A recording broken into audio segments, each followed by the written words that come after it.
Marketer दामी मिठा रेसिपीटी आज आम घरे पूरा इजी प्रोसेस रे प्रस्तुत करवा। पुणी गोटे छोट गिना चाउल आज आम प्रस्तुत करवा अरुआ चाउल। तो देखंतु देखि ही जानी पड़े केते ये स्वादिष्ट बनी आ पूरा पूरी मार्केट स्टाइल मीठा दुकान स्टाइल रे बनिकी रेडी हम आ घर बेसिक सामग्री रे ही प्रस्तुत करवा। तो फुल वीडियो को वाच करंतु केमती कौन जानीपारे घरे इजिली प्रस्तुत करेंगे।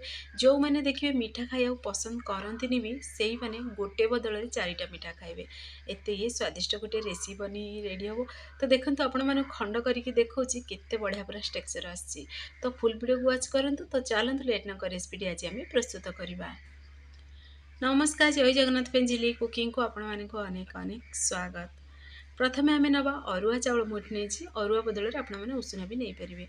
तो ये मुझे गोटे छोट गिनारे गोटे गिना अरुआ चाउल को मिक्सर आम एड करदे। मिक्सर जार रे एड करी पुणी थे आम दुईटी अलैच एड करवा फ्लेवर पाई बोली। जेहेतु मीठा प्रस्तुत कर देखिए अलैचर फ्लेवर बहुत बढ़िया लगे। तो ये देखो ये गोटे पाउडर बनईकी रेडी करदेवी चाउल को। आपण मैंने चाहिए ये देखिए अदा चाउल भी प्रस्तुत करें। अदा चाउल प्रस्तुत करने द्वारा कौन हम ना माने देखिए पूरा पूरी पेस्ट बनिबो। ये मो सुखा चाउल को भलसे क्लीन कर धोईकी बाहर खरारे सुखेकी मुझे एड कर। तो जेहेतु देखिए से पोक गुड़ाक भी थाए चाउल रे, तो से प्रति भी ध्यान देवे। तो ये देखो सुखा नड़िया मुझे हाफ गिना, आपण मैंने चाहिए फ्रेश नड़िया भी नहीं पारे।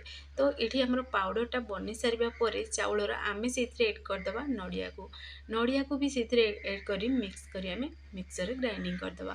तो देखो ये प्रोसेस रे गोटे पेस्ट बनिकी रेडी हो पाउडर बनिकी रेडी हो। तो ये चलतु आपको आम साइड रखीदे आग प्रणाली आम प्रस्तुत करवा।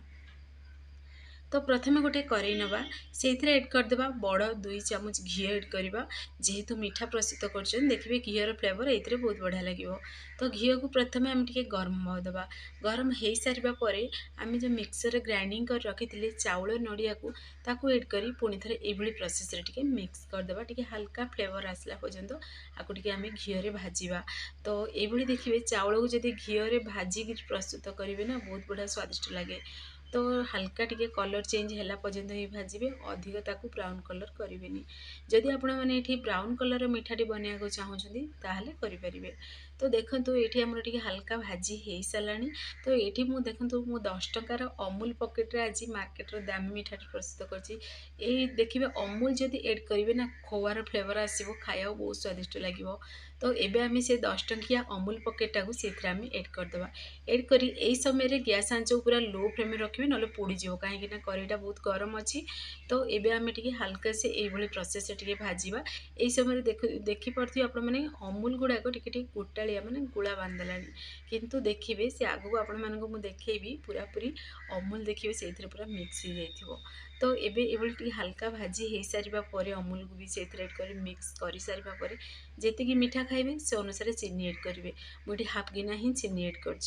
तो ये पुणी थे चीनी को एड करी भलसे टे मिक्स करदे। यही समय गैस आंच को टे लो फ्लेम रे रखिए। तो चाहिए जदि अधिका गरम जदि कर सारी तो आपण मैंने ये गैस पेन को ऑफ कर भी ये प्रोसेस बनई पारे। तो ये आम से हाफ ग्लास क्षीर को एड करवा। क्षीर बदल में आपण मैंने चीनी को स्किप करी मिल्क मेड भी एड करें। तो क्षीर को एड करें पुणी थे भलसे मिक्स करदे। जेहेतु घर बेसिक सामग्री रे प्रस्तुत करवा समस्त घरे क्षीर अवेलेबल थाए। तो मुझे आपण मानक ये सेयर कर बदल में आपण मैंने चीनी को स्किप करी मिल्क मेड भी एड करेंगे। जेहेतु मिल्क मेड रे चीनी एड थाए तो से आपण मानक चीनी को स्किप करदे। तो ये आम लो टू पूरा मीडियम फ्लेम रे ही आपको कंटिन्यू टिके मिक्स करवा। तो ये प्रोसेस देखो पूरा जमी खोआर टेक्सचर आसो से पर्यंत आपको टिके ये कंटिन्यू मिक्स करेंगे पूरा मीडियम टू हाई फ्लेम रे। तो ये प्रोसेस रे हम टिके कंटिन्यू मिक्स करवा द्वारा देखो धीरे धीरे पूरा टेक्सचर चेंज हो जाउची। तो देखिए अधिक जदि माने करे को जदि छाड़ूनी जेहेतु अमूल भी से एड अच्छी टिके अठाड़िया रही पुणी चीनी भी एड अच्छी।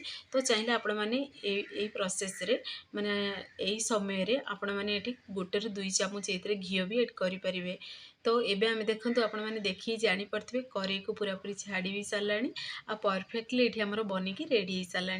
तो ये कौन करवा ना आम ये मीठा को 2 भाग में विभक्त करवा। जेहेतु आम 2 लेयर वाला प्रस्तुत करवा तो से ये 2 भाग में विभक्त कर चाहिए यही प्रोसेस रे ही आपण मैंने मीठा को ये सेप दे पारे। तो देखंतु अधा मु सेतिरे गोटे बाउल को एठी मु ऐड करदेली बा गोटे प्लेट को ऐड कर देछि।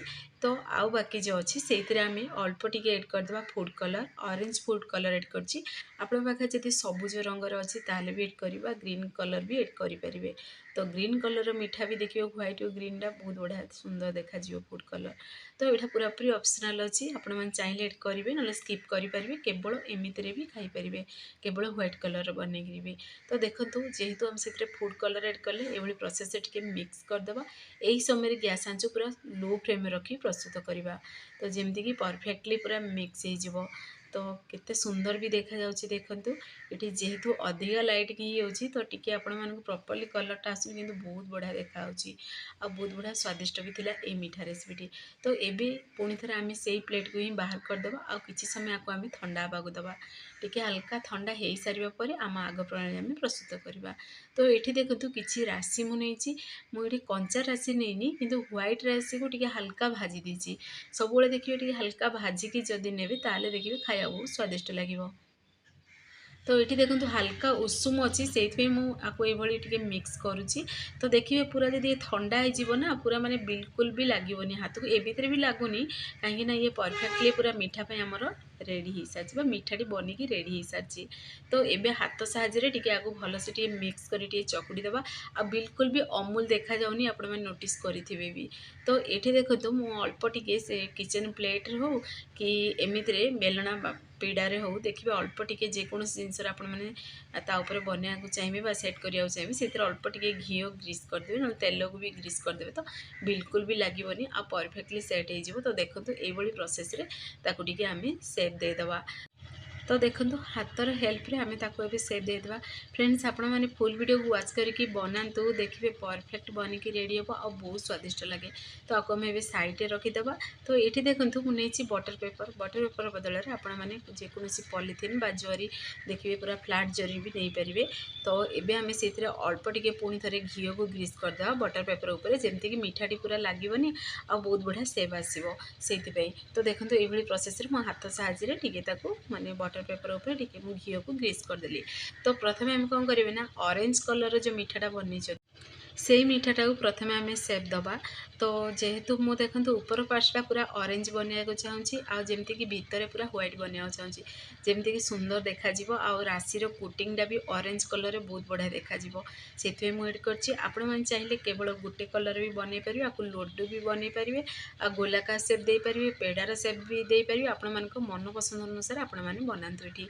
तो किंतु देखो ये रोल टाइप बनई जदि बने बहुत सुंदर भी देखा जाए। तो एमती छुआ मैंने सुंदर जेहेतु देखा जाए से मागी मागी देखिए खाइबे आ जो मैंने मीठा भी खाया पसंद करती ना जेहेतु देखिए खोवार भी टेक्सचर आसो कहीं आम अमूल एड कर बहुत बढ़िया स्वादिष्ट लगे। तो देखो ये प्रोसेस रे मुझे बेली देली। तो बेलना बाड़ी भी अल्प टिके जदि घी को ग्रीस करदे बेलना बाड़ी बिल्कुल मीठाटी लगभग। तो ये जेहेतु मीठाटा बहुत सॉफ्ट अच्छी से। तो देखो आम कौन करवा ना ये प्रोसेस रे फोल्ड करदे बटर पेपर हेल्प रे देखो ये प्रोसेस रे से फोल्ड कर दियो आ पूरा इजिली बाहरी पड़ो बटर पेपर मीठाटी आमर। तो पुणी थे आ गोटे साइड भी सेम प्रोसेस रे आम देखो फोल्ड करी सेप दबा। ये बनवाटा ना फ्रेंड्स बहुत इजी और खावा बहुत स्वादिष्ट लगे। मार्केट दामी मीठा भी आगे फिका लगे ये स्वादिष्ट गोटे मीठा रेसिपी बनिक रेडी हो घर बेसिक सामग्री रे ही प्रस्तुत हम। तो देखो ये सेट हो सारा पर आपण मैंने चाहिए ये नड़िया कोर भी दे पारे आउे कोटिंगटा। तो मुझे राशि टी हल्का भाजिक नहीं राशि भी बहुत सुंदर देखा आ खाया भी टेस्टी लगे। आपण मैंने चाहिए नड़िया कोर भी एड करेंगे जमती माने नड़िया कोर पाउडर हो कि देखिए फ्रेश नड़िया कोर हो आपण मन मन पसंद अनुसार आपण मैंने ये एड करेंगे। तो मुझे अल्प टिके राशि को एड करदेली आउ टिके ताको देखो ये प्रोसेस रे टिके आम सेप देदेबा जमीती कि राशिटा कोटिंगटा पूरा जमी मीठा उपरे लगे। तो पुणी थे टिके उल्टे देवा ताऊपर आउ टिके राशि को एड करके पुणी थे टिके ग्रीस करदे भलसे भलसे करके सेट करदे। ଯଦି ଅଧିକା ବହଳିଆ ବନେଇଛନ୍ତି ମିଠାଟି ତ ଆପଣମାନେ ଚାହିଁଲେ ଆଉ ଟିକେ ତାକୁ ଏଭଳି ବେଲିକିରି ପୁରା ଦେଖନ୍ତୁ ଏଭଳି ପ୍ରୋସେସ୍ ଟିକେ ବେଲିକିରି ପତଲା ବନେଇ ପାରିବେ। ତ ଦେଖନ୍ତୁ ଦୁଇ ପଟ ସାଇଡ଼୍ଟାକୁ ମୁଁ ଟିକେ ଏଠି ସେପ୍ ଦେଉଛି। ତ ଦୁଇ ପଟ ସାଇଡ଼୍ଟାକୁ ବି ଏଭଳି ପ୍ରୋସେସ୍ ଟିକେ ସେପ୍ ଦେଇଦେବା ତ ଆମକୁ କଟିଂ କରିବା ସମୟରେ ପୁରା ଇଜିଲି କଟିଂ ହେବ ଆଉ ବହୁତ ବଢ଼ିଆ ସୁନ୍ଦର ବି ଦେଖାଯିବ। ତ ଏବେ କ'ଣ କରିବା ନା ଆମେ ବଟର୍ ପେପର୍କୁ ତା ଉପରେ ଟିକେ ଘୋଡ଼େଇ ଦେବା। ବଟର୍ ପେପର୍କୁ ଘୋଡ଼େଇକିରି ଆଉ କିଛି ସମୟ ଟିକେ ଆମେ ସେଟ୍ ହେବାକୁ ଦେବା। ଆକୁ ଆମେ ଫ୍ରିଜ୍ରେ 10ରୁ 15 ମିନିଟ୍ ପାଇଁ ଟିକେ ରଖିଦେବା ଡିପ୍ ଫ୍ରିଜ୍ରେ। ତ ଏଇଭଳି ଡିପ୍ ଫ୍ରିଜ୍ରେ ରଖିବା ଦ୍ୱାରା କ'ଣ ହେବ ନା ଜଲ୍ଦି ସେଟ୍ ହେଇଯିବ ଆଉ ଆପଣମାନେ କଟିଂ କରି ବି ଖାଇପାରିବେ। ପୁରା ଇଜି ପ୍ରୋସେସ୍ରେ ବନେଇକି ରେଡ଼ି ହେଇଯାଏ। ପୁରା 15 ମିନିଟ୍ରେ ଆପଣମାନେ ଆକୁ ବନେଇକି ରେଡ଼ି କରିପାରିବେ ଆଉ ଅତି ସହଜ ଉପାୟରେ ବନେଇ ପାରିବେ। ପ୍ରଥମ ଥର ବି ମାନେ ରୋଷେଇ କେବେ ବି କରିନାହାନ୍ତି ଯଦି ପ୍ରଥମ ଥର ବି ଏଇ ରେସିପିଟି ଆପଣମାନେ ମୋର ଦେଖିକିରି ବନେଇବେ ନା ପରଫେକ୍ଟ ବନେଇକି ରେଡ଼ି ହେବ। ତ ଆପଣମାନେ ଘରେ ନିଶ୍ଚୟ ଟ୍ରାଏ କରନ୍ତୁ। ତ ଦେଖନ୍ତୁ ଏଠି ମୁଁ ଫ୍ରିଜ୍ରେ 15 ମିନିଟ୍ ପାଇଁ ରଖିଦେଇଥିଲି। 15 ମିନିଟ୍ ପରେ ଆପଣମାନଙ୍କୁ ମୁଁ ବାହାର କରି ଦେଖାଉଛି କେତେ ବଢ଼ିଆ ପୁରା ସେଟ୍ ହେଇସାରିଛି ମିଠାଟି ଆମର ଆଉ ବହୁତ ବଢ଼ିଆ କଟିଂ ବି ହେବ ଆଉ ପୁରାପୁରି ଦେଖନ୍ତୁ ଏଠି ମାନେ ଅଧିକ ହାର୍ଡ଼ ନାହିଁ କି ଅଧିକ ସଫ୍ଟ ନାହିଁ ସେଇଭଳି ଗୋଟେ ଆମର ମିଠା ବନିକି ରେଡ଼ି ହେଇଛି। ତ ଚାଲନ୍ତୁ ଆପଣମାନଙ୍କୁ ମୁଁ ଛୁରୀ ସାହାଯ୍ୟରେ କଟିଂ କରିବି ଦେଖାଇ ଦେଉଛି ମିଠାଟି ଆମର କେମିତି ବନିଛି ଆଉ ପୁରାପୁରି ମିଠା ଦୋକାନ ଷ୍ଟାଇଲ୍ରେ ହିଁ ପ୍ରସ୍ତୁତ ହେଇଛି ମିଠାଟି। ତ ଏଇଠି ଦେଖନ୍ତୁ ମୁଁ କଟିଂ କରିଛି ଆପଣମାନଙ୍କୁ ଦେଖାଉଛି। ଆଜି ଆମେ ଏଇ ମିଠାଟି ବିନା ଅଟା ବିନା ମଇଦାରେ ଆଜି ଆମେ ପ୍ରସ୍ତୁତ କରିଛନ୍ତି ଆଉ ବହୁତ ସ୍ୱାଦିଷ୍ଟ ବନିକି ରେଡ଼ି ହେଇଛି ବିନା ସୁଜିରେ। ତ ଫାଇନାଲି ଆମର ମିଠା ରେସିପିଟି ବନିକି ରେଡ଼ି ହେଇସାରିଲାଣି। ତାକୁ ଦେଖନ୍ତୁ କିଛି କିଛି ଦୂର ଛାଡ଼ିକି ଆମେ କଟିଂ କରିବା। ଯେତିକି ଆପଣମାନେ ପତଲା ରଖିବାକୁ ଚାହୁଁଛନ୍ତି କି ମୋଟା ରଖିବାକୁ ଚାହୁଁଛନ୍ତି ସେ ଅନୁସାରେ ଏଠି ମିଠାକୁ କଟିଂ କରିବେ। ତ ମୁଁ ଏଠି ସବୁତକ ମିଠାକୁ କଟିଂ କରିଦେଇଛି ଆଉ ଦେଖନ୍ତୁ କେତେ ସୁନ୍ଦର ଦେଖାଯାଉଛି। ତ ଆପଣମାନଙ୍କୁ ପାଖରୁ ବି ଦେଖାଉଛି ବହୁତ ସ୍ୱାଦିଷ୍ଟ ଥିଲା ଫ୍ରେଣ୍ଡସ୍। ଆପଣମାନେ ଏ ତରିକାରେ ଥରେ ମାତ୍ର ଟ୍ରାଏ କରନ୍ତୁ। କେହି ବି ଜାଣିପାରିବେନି ଯେ ଆକୁ ଆପଣମାନେ ଚାଉଳରେ ପ୍ରସ୍ତୁତ କରୁଛନ୍ତି। ଚାଉଳରେ ବି ଘରର ବେସିକ୍ ସାମଗ୍ରୀରେ ବି ବହୁତ ସ୍ୱାଦିଷ୍ଟ ମିଠା ବନିକି ରେଡ଼ି ହୁଏ। ତ ଦେଖନ୍ତୁ ପାଖରୁ ଦେଖାଉଛି ଆଉ ଏଇ ମିଠାଟି ଆପଣମାନେ ଯଦି ବନାଉଛନ୍ତି କାହାକୁ ଘରକୁ ଗେଷ୍ଟ ଆସିଲେ ଦେଉଛନ୍ତି ସେମାନେ ଟୋଟାଲ୍ ଜାଣି ହିଁ ପାରିବେନି ଯେ ଆପଣମାନେ ଆକୁ ଘରେ ବନେଇଛନ୍ତି ଆଉ ପରଫେକ୍ଟ ବନିକି ବି ରେଡ଼ି ହେବ। ଆଉ ଦେଖନ୍ତୁ ଖୋଆ ଭଳି ହିଁ ଟେକ୍ସଚର୍ ଆସିବ ଆଉ ପାଟିରେ ଏଇ କରୁ କରୁ ମିଳିଯିବ ଏତିକି ସ୍ୱାଦିଷ୍ଟ ମିଠା ରେସିପିଟି। ଫ୍ରେଣ୍ଡସ୍ ଆପଣମାନେ ଯଦି ଭିଡ଼ିଓଟି ମୋର ପସନ୍ଦ ଆସିବ ସାଙ୍ଗମାନଙ୍କୁ ସେୟାର କରନ୍ତୁ ଲାଇକ୍ କରନ୍ତୁ। ଚ୍ୟାନେଲରେ ଯଦି ନୂଆ ଅଛନ୍ତି ଚ୍ୟାନେଲକୁ ମୋର ସବସ୍କ୍ରାଇବ୍ କରିଦିଅନ୍ତୁ ବେଲ୍ ଆଇକନ୍କୁ କ୍ଲିକ୍ କରିଦିଅନ୍ତୁ ଯାହାଫଳରେ ମୋର ସବୁ ଭିଡ଼ିଓ ନୋଟିଫିକେସନ୍ ପ୍ରଥମେ ଆପଣମାନଙ୍କୁ ପହଞ୍ଚିବ। ମୁଁ ଏମିତି ଇଜି ଭିଡ଼ିଓ ନେଇ ଆସିବି ଆପଣମାନେ ଦେଖିକି ଘରେ ନିଶ୍ଚୟ ଟ୍ରାଏ କରନ୍ତୁ। ଫେସବୁକ୍ ପେଜ୍ ଯଦି ଦେଖୁଛନ୍ତି ତାହେଲେ ଫେସବୁକ୍ ପେଜ୍ ମୋର ଫଲୋ କରନ୍ତୁ। ଇନଷ୍ଟାଗ୍ରାମରେ ଯଦି ଦେଖୁଛନ୍ତି ନା ଫଲୋ କରିବାକୁ ଜମାରୁ ଭୁଲନ୍ତୁନି। ଆପଣମାନେ ଘରେ ନିଶ୍ଚୟ ଟ୍ରାଏ କରନ୍ତୁ। ଆପଣମାନଙ୍କର ଅନୁଭୂତି ମୋ ସହିତ ସେୟାର କରନ୍ତୁ। ମୋତେ ବି ଖୁସି ଲାଗିବ ଆପଣମାନେ ମୋର ଭିଡ଼ିଓ ଦେଖିକିରି ରେସିପିଟି ପ୍ରସ୍ତୁତ କରୁଛନ୍ତି। ତ ଆପଣ ମାନେ କେଉଁ ଜିଲ୍ଲାରୁ ଦେଖୁଛନ୍ତି ନା ମୋତେ କମେଣ୍ଟ ମାଧ୍ୟମରେ ନିଶ୍ଚୟ ଜଣାନ୍ତୁ। ମୋତେ ବି ଖୁସି ଲାଗିବ ମୋ ଭିଡ଼ିଓ କେଦୂର ପର୍ଯ୍ୟନ୍ତ ପହଞ୍ଚୁଛି ଆଉ ଶୁଣିକିରି ଖୁସି ଲାଗିବ ଆଉ ଆପଣମାନେ ବନାଉଛନ୍ତି ଦେଖୁଛନ୍ତି ମୋ ଭିଡ଼ିଓ ସେଥିପାଇଁ ବହୁତ ବହୁତ ଧନ୍ୟବାଦ। ମୁଁ ଆଉ ଗୋଟେ ଚାଉଳ ରେସିପି ଆପଣମାନଙ୍କୁ ସେୟାର କରିଥିଲି ଆଗରୁ ଚାଉଳ ମିଠା ରେସିପିଟି ସେଇଥିରେ ବହୁତ ସାରା ଭଲ ପାଇବା ଦେଇଛନ୍ତି ସେଇଥିପାଇଁ ଆପଣମାନଙ୍କୁ ବହୁତ ବହୁତ ବହୁତ ଧନ୍ୟବାଦ। ତ ଆପଣମାନେ ଏତିକି ମାନେ ମୋ ଭିଡ଼ିଓକୁ ଦେଖୁଛନ୍ତି ବହୁତ ସାରା ଭଲ ପାଇବା ଦେଉଛନ୍ତି ଆଉ ଘରେ ବି ବନାଉଛନ୍ତି ସେଥିପାଇଁ ବହୁତ ବହୁତ ଧନ୍ୟବାଦ। ତ ଆପଣମାନେ ଘରେ ନିଶ୍ଚୟ ଟ୍ରାଏ କରନ୍ତୁ।